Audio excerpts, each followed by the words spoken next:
Thank you for joining us for our presentation, Distraction Awareness. We are the Educational Opportunity Center located here on campus at Rogers State University.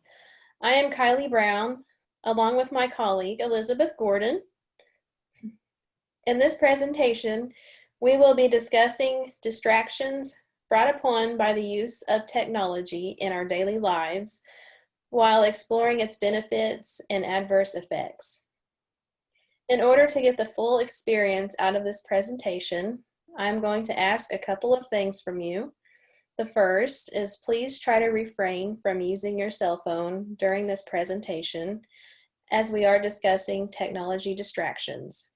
The second, every time you feel the need to pull your phone out and look at it, make a tally mark. And at the end of our presentation, you're more than welcome to share your number of tally marks every time you have the urge to look at your phone.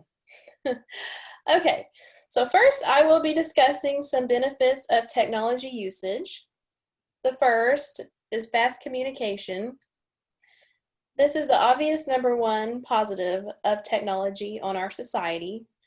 Technology has greatly improved both the method and speed of communication around the world. At the tip of your fingers, you are able to reach your friends, family, and coworkers in a short amount of time. This communication has allowed the entire world to connect on a global scale. The second, social media. People love the feeling of being connected with other people. Many social media platforms, such as Facebook, Twitter, and Instagram, cause connections between people that wouldn't normally happen offline. The feeling of being connected makes people feel less personally isolated. The third, classroom technology. Digital tools help to engage all students, including shy students who wouldn't normally raise their hand in class. Online engagement systems allow instructors to regularly check in with their students for feedback on course materials, and assignments can be used to help spot areas where students might be struggling, and instructors can adjust the coursework accordingly. Many classrooms are now equipped with smartboards, computers, iPads, which boosts students' morale to learn. Textbooks are beginning to phase out and being replaced with Chromebooks and Kindles. The third is business productivity. Companies now use automated functions that previously required employees. Tasks like data entry and analytics, bookkeeping, and management can be partially or completely automated, which allows businesses to work more efficiently without the risk of human error. Those cost savings can be invested in human capital that show the biggest return on investment. As educators, mentors, and professionals, we can all list several positive reasons behind the necessity of technology. We would like to focus our attention on the use of smartphones in society today, be it in school, at work, at home, during leisure time. But do we really consider the harm smartphones are creating across all age groups? A large majority of our TRIO programs serve teenagers or, quote, screenagers. Let's take a look at the following video clip.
All right. Well, that's a pretty sobering video to watch.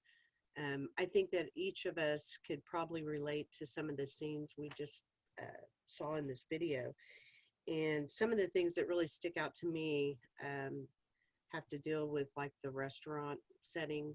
I've gone to several restaurants where you see groups of people sitting around a table. No one's having a conversation. Everybody's looking at a cell phone or iPad or something like that, rather than talking about their day or goals or vacation, all of those types of things. They're focused in on that smartphone. And you'll notice that a lot of people give their children smartphones as well to play with while everyone's eating dinner. And now you don't even have to have a smartphone with you. If there's some restaurants you can go to that have them right there on the table, it just takes a MasterCard or a Visa or a debit card. You swipe it, and your kids can enjoy all kinds of time on that little thing to play with while you're having a conversation or you're on your own phone. So we see that often anymore. Also, too, private conversations aren't private anymore. People will talk freely on their cell phones in public, and a lot of times you don't really have to know what happened because you're getting full detail, and you don't even need the other person's part of the conversation to get it right. So these things occur daily. We experience this all the time. It's become part of society. We are technology driven. So, but the main thing that we want to talk about with this presentation is the gift of time. And that is our most valuable gift that we can offer anybody, is some moments of our time. So smartphones basically devour hours. And the quickest way you can tell someone that you are not worthy of their time is to play on your phone while they're talking to you, or to go to a board meeting, or maybe it's just in the classroom, right? Your attention is focused elsewhere. And that's the biggest way to let people know they're just not valuable for your time. And it's really a respect issue.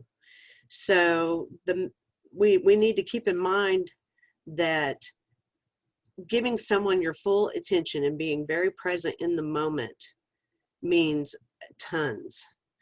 And there's no quicker way to say that I'm really not interested in anything you have to say, is to pick up that phone and play on it, text, or whatever, while they're trying to have a conversation with you.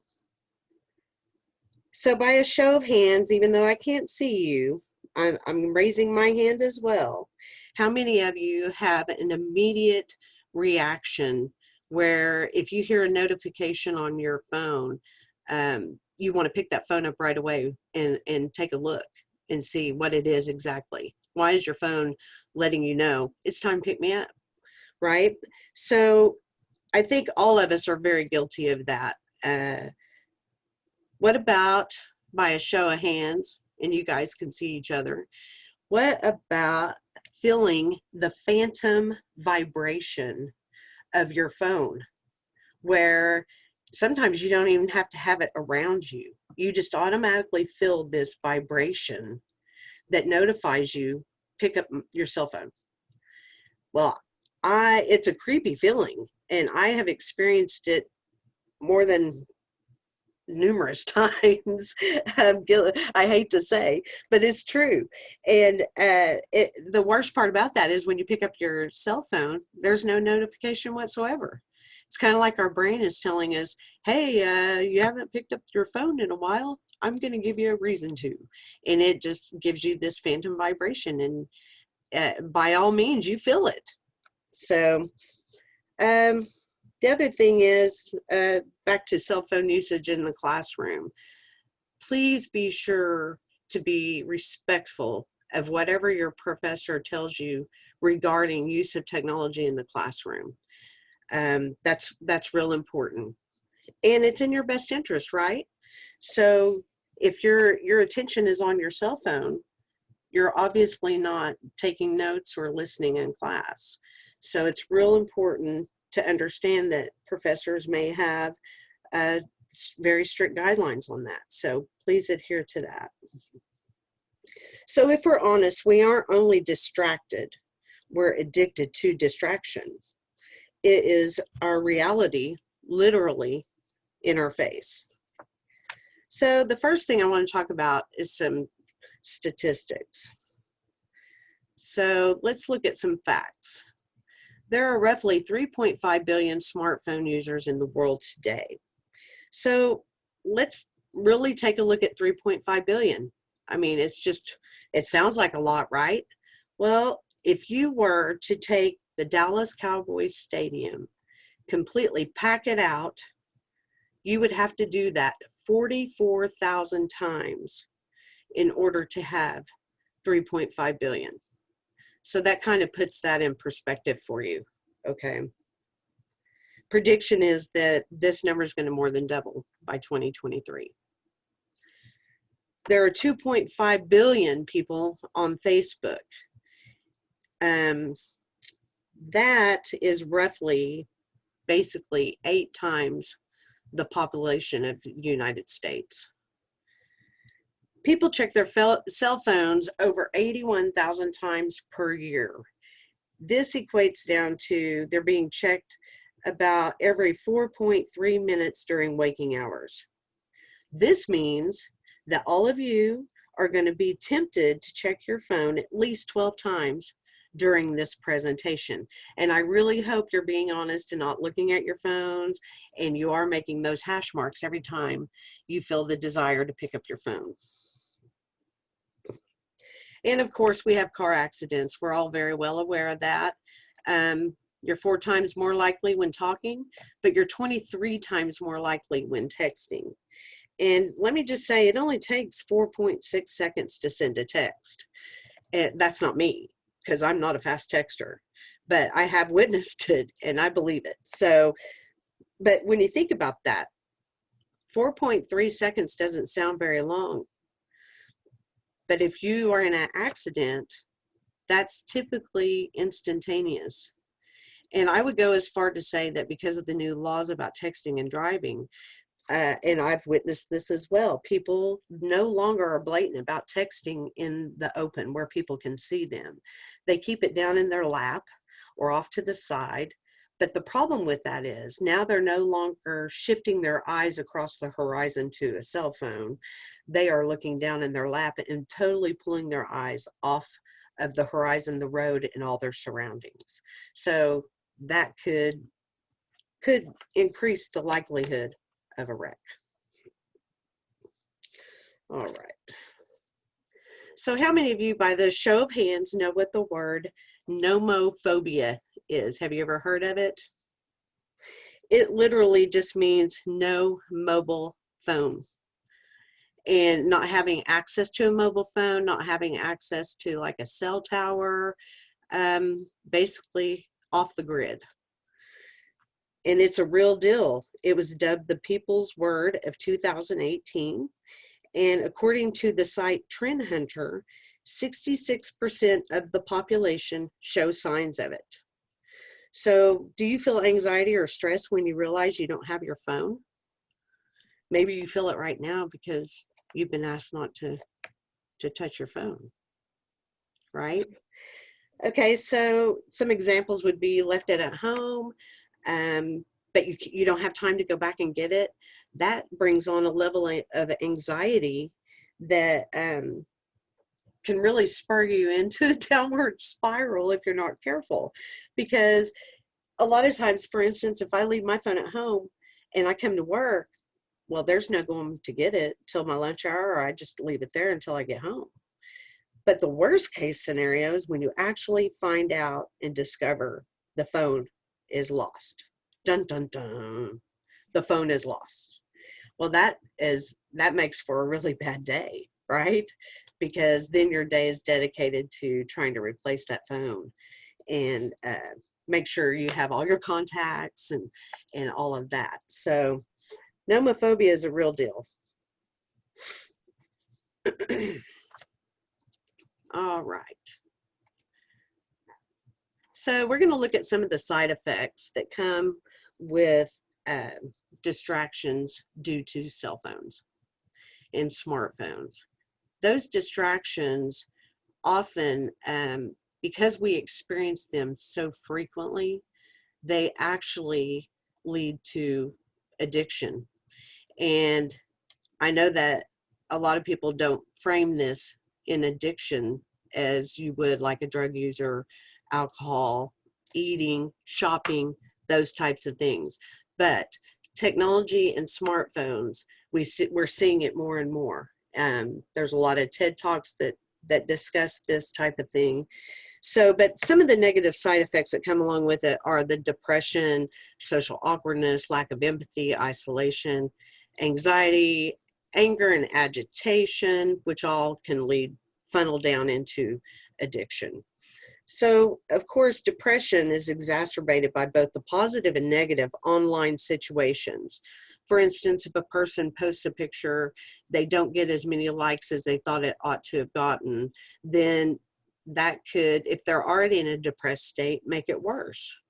A lot of us never think about when we post things how it might affect someone who may not be experiencing life in a very positive way at that moment.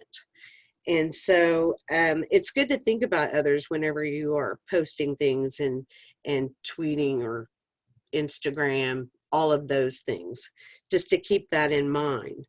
Another thing, kind of what we saw in the black and white video, is people get exposed and humiliated through videos and that kinds of things, kind of like the one who jumped from the building because someone videotaped her dancing and then everybody watched it and thought it was hilarious, and I think she was probably being serious.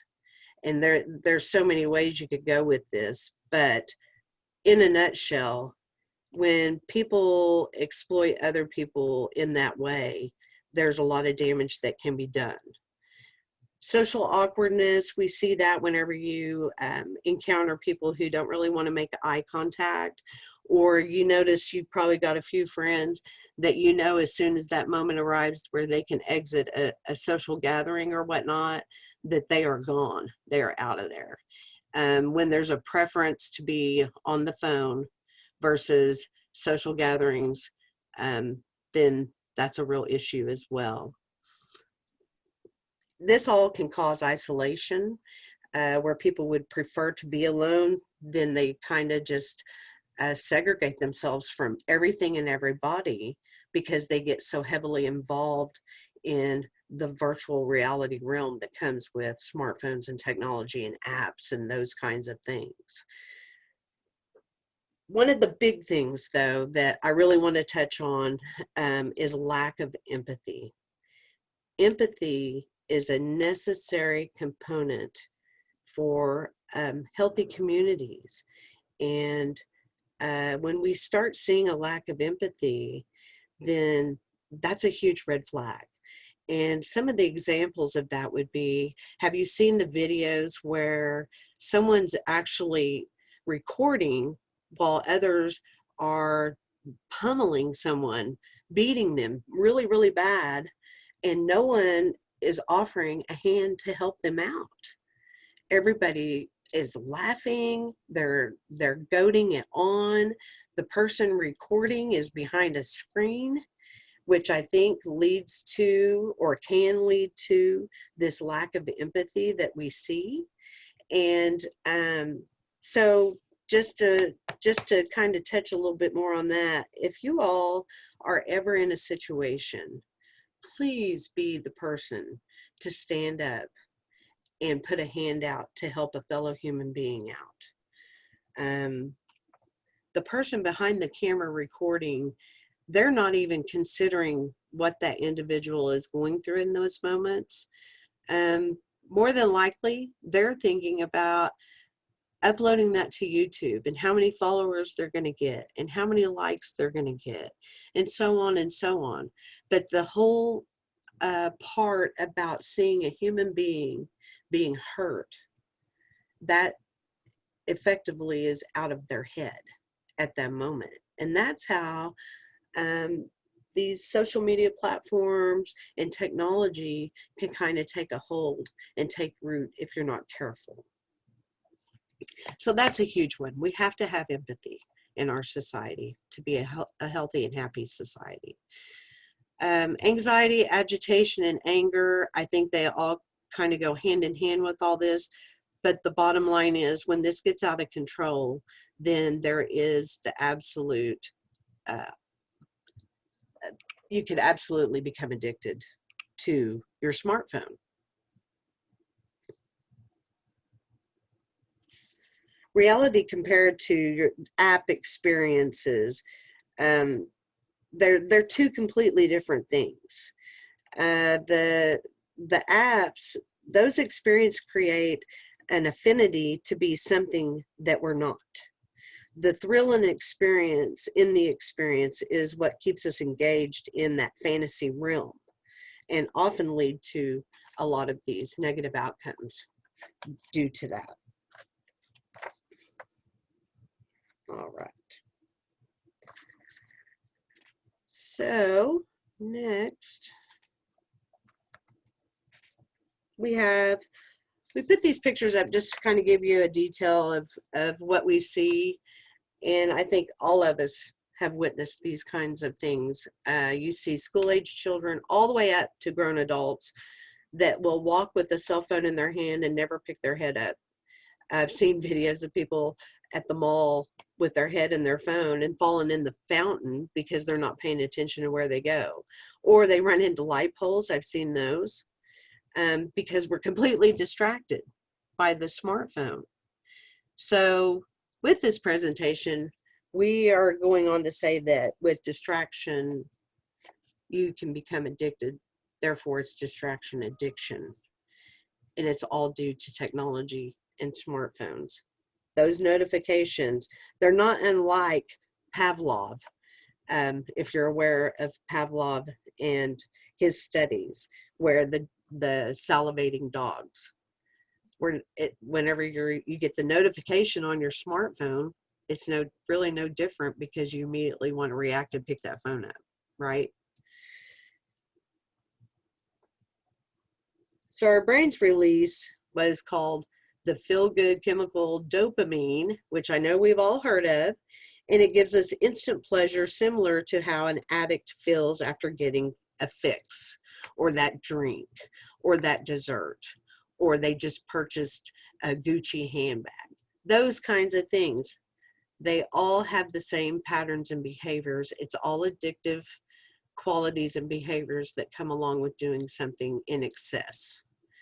And so smartphones and technology is not any different than that, because physiologically you're feeling the exact same thing across the board. So whatever makes you feel good, you want to do more. So that's why we want you to be aware, because the more you are aware of these things, the more apt you are to try to curb these things before it does in fact become an addiction and controlling you, rather than you controlling it.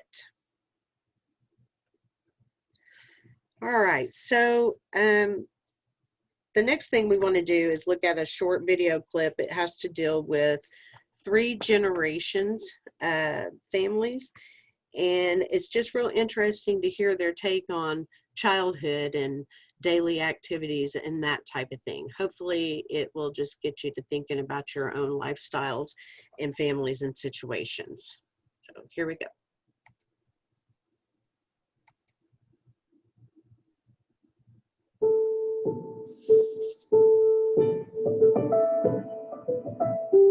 When you were a kid, what did you do for fun? So we go blueberry picking, for instance. Just so cute. It's true. We grew watermelons, plantains. I found an old sign which was big enough for me to sit on. It made a great toboggan. It was very slick and very fast. I had a few fish in my basket, and I looked up on this bluff, and here's this black bear sitting there watching me. If he starts chasing me, I'm going to keep throwing the fish out of my basket until he's gorged and he won't bother me. And what did you like to do for fun? you go door to door, get a group of kids, and you play lots of games, hide and seek, just going out to the field and playing baseball. And we built these massive forts, the kind that you can actually sit in and play in, with our friends. And it was just really wonderful. So what do you like to do for fun? Video games, definitely. I like to go on my phone, text, send email. My favorite thing to do in the world is definitely watching videos and playing video games. Those take up so much of my time. 3 hours or 3 to 4 hours a day. Same. 5 hours straight. Just last week, I watched 23 episodes of a TV series in less than 4 days. I forget. I'm in a house. I have parents. I have a sister. I have a dog. I just think I'm in the video game. I completely get lost. I would die if I don't have my tablet. Whenever I feel upset, I'd play video games and I'd feel normal. It's really wonderful. When your daughters grow up, your great-great-grandkids, what do you think will happen if this trend continues? It's scary to think that they'll never have to leave the house. Cindy grew up doing a lot of the things that I did and enjoyed. And I see what my grandsons are doing today, and it's mind-boggling. By the time they have kids, it's going to be a really different environment. I actually feel a little sad because I feel like he's missing out on what's out there in the beautiful world. That special connection with nature, I think it's innate in all children, but needs to be nurtured.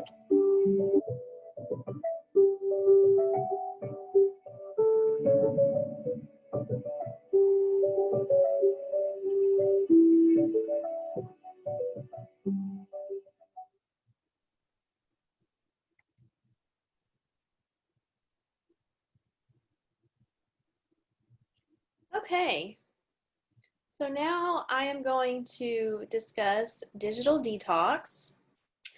The first step of digital detox is awareness. So let me ask, how many of you are counting down the minutes right now until this presentation is over so you can check your phone? Okay, so Henry Beecher once said, the first hour is the rudder of the day. So in this digital detox journey, always remember, you are the captain of the ship. Okay, the next one is setting limits. Practice, a good way to do this is just practice etiquette while you're sitting at the table, enjoying dinner with your family. Set the phone aside, live in the moment. Just, forget about your phone for a little while and enjoy a nice meal with family and conversation. And that's a great way to start right there. Okay, next one.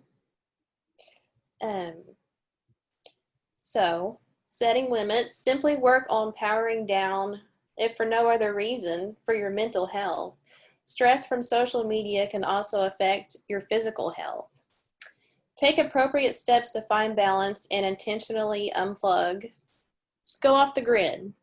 Disconnect to reconnect. Okay, next one. Go ahead and change the next slide. Okay. Do more. After school and homework, schedule activities that enrich your life, leaving very little time for online activities. For example, you can join a campus organization, go for a walk around campus, hit the gym, attend a church activity, or one of college students' favorites, take a nap. Okay, next one. There's also an app called like a detach app. There's one called Forest, Hold, or Rescue Time. You can also go old school, read a book while getting your pedicure in between classes, or just whenever. Just disconnect for a little while. Or you can set a technology bedtime. Blue light has been proven to really mess up your sleeping patterns. But at the end of the day, just live in the moment. Maybe instead of texting, you could send a card, a postcard, Just don't let technology cause the best moments of your life to fly by, because once that moment is gone, it's gone. As the author of the book Distraction Addiction, Alex Pang states, connection is inevitable, distraction is a choice. So, who's ready to hang up and hang out? Thank you. All right. Thank you all so much for joining us today. So everybody take a look at your hash marks. If you did make hash marks, and see, is there a lot? Is there like, how many of you, even though I'm not there, be honest, how many of you had 15 hash marks or more? Raise your hand. Anyone with 10 or more? 5 or more? Well, regardless of what it is, you know your behavior. And again, this presentation is just to help you become aware that this can lead into addictive behavior, which is never good on any level. And just be present in the moment, like Kylie said. Enjoy your time as a college student. This is all about discovery. And if your head is in a smartphone the entire time or the majority of the time, you're going to miss out on so much. We wish you all the best on your journey here at Rogers State University. Thank you again.